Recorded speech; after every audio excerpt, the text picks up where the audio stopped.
प्राचीन भारत और महान हिंदू सभ्यता का अध्ययन करने से कुछ न कुछ गूढ़ विद्याओं का पता चलता है। भारतीय संस्कृति की सबसे बड़ी कमी यही रही है कि हम किसी भी तंत्र ज्ञान को साइंस कहकर संबोधित नहीं करते हैं और ना ही ठीक ढंग से उसका इतिहास लिखते हैं, जिसके कारण हमारी प्राचीन विद्याएं आधुनिक युग में हंसी का पात्र बनकर रह जाती हैं। इन विद्याओं को जीवित रखना ही कहीं ना कहीं हमारा उद्देश्य रहा है। तो आज हम विवरण लाए हैं कर्ण पिशाचिनी के विषय में। कौन है कर्ण पिशाचिनी? किसी ने कहा कि यह देवी का तामसिक रूप है, तो किसी ने इसे यक्षिणी बताया, परंतु वास्तविकता इसके बिल्कुल उलट है। कर्ण पिशाचिनी के दरबार में कोई अभियोग नहीं चलाया जाता है, ना ही माफ किया जाता है। सीधा जान से मारकर उसकी आत्मा को पिशाच बनाकर बरगद के पेड़ पर उल्टा लटका दिया जाता है और उस आत्मा की मुक्ति के सहस्त्रों वर्षों तक मुक्ति के दरवाजे बंद हो जाते हैं, जिस कारण उसकी आने वाली पीढ़ियों को भी नरक की यात्रा भुगतनी पड़ती है। इस साधना में एक बार असफल हुआ साधक सहस्त्रों वर्षों तक अपनी मुक्ति के लिए तड़पता रहता है। सबसे बड़ा सवाल, आखिर कर्ण पिशाचिनी रहती कहां है?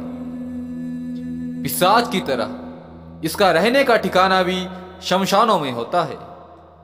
हम चाहकर भी इसे पूजा स्थली में स्थान नहीं दे सकते हैं।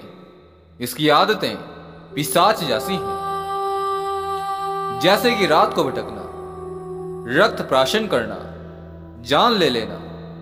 इसका रूप भी पिशाच के जैसा भयंकर होता है। देवी देवताओं जैसा इसको देखकर हमें प्रसन्नता नहीं होती है, बल्कि भय व्याप्त होता है। उसे देख लेने वाला कई रातों तक सो नहीं सकता है। इसके आभूषण नहीं होते हैं और ना ही ये सोना पहनती है। इसकी ऊर्जा की तरंगे बहुत ताकतवर होती हैं। इसके बदन से नित्य रक्त की गंध आती है, जिससे साधक को उल्टी आ सकती है। अपने आसपास इसका अस्तित्व होने पर साधक बेचैन सा हो जाता है। जब यह साधक के कानों में अवतरित हो जाती है, तब यह साधक की बहुत सी ऊर्जा खींच लेती है, जिसके कारण साधक निरंतर थका हुआ सा महसूस करता है या फिर बार बार बेहोश हो जाता है। इसे बार बार बुलाया भी नहीं जा सकता है। यह कुछ मूड से स्वभाव की है। क्रोधित हो जाने पर साधक को विक्षिप्त कर देती है। कर्ण पिशाचिनी को प्राप्त करना तो आसान है, उसे सदैव प्रसन्न रखना बहुत ही मुश्किल कार्य।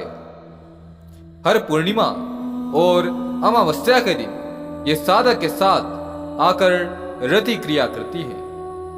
इसीलिए इन दोनों रात्रियों में पुरुष किसी अन्य स्त्री का स्पर्श भी नहीं कर सकता है।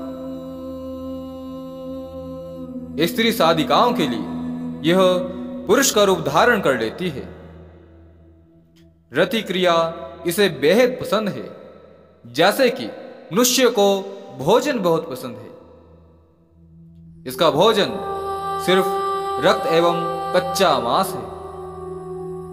जब यह खिलखिलाकर हंसती है तो साधक भय खाता है।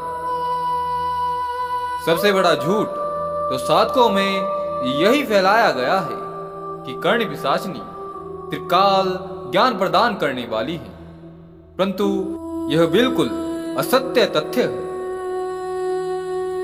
यह अपने साधक को भूत एवं वर्तमान का ही ज्ञान उपलब्ध करवाती है। भविष्य का ज्ञान प्रदान करवाने में कर्ण पिशाचिनी समर्थ नहीं।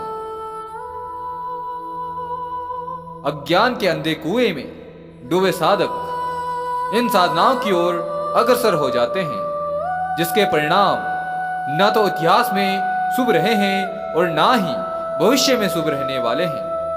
इसीलिए अपना आत्मिक उत्थान चाहने वाले हे साधकों, इस प्रकार की निकृष्ट योनि की साधनाएं छोड़कर उस परम तत्व मां आदि शक्ति की आराधना में अपना जीवन समर्पित करो। जीवन का सार समझ जाओगे तुम।